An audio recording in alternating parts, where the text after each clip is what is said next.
bătut? Da, m-a bătut. Ce să zic, am și acum semne de la incident. De ce te-a bătut? De ce m-a bătut? Nu mai găsit câte un mesaj pe telefon, mă mai țineau și pe mine amici de la lucru. Asta e, el a interpretat și totul și a ieșit din mine, fiind foarte gelun. Acum am și tot cum e, eu sunt o femeie deosebit de frumoasă și... Cum? Eu sunt o femeie deosebit de frumoasă și e normal ca bărbații să se uite la mine, să mai poftească.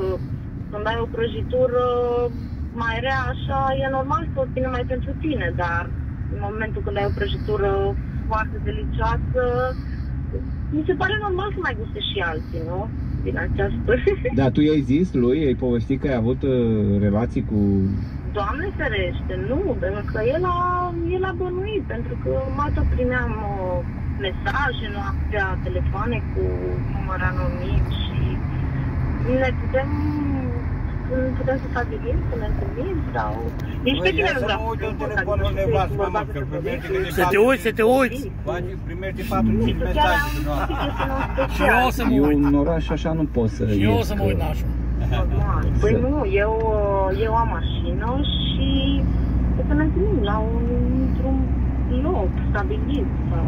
Nu, dar... mai ferit de toată La hotel sau... Păi nu știu, mai bine să ne întâlnim undeva mai la periferia orașului.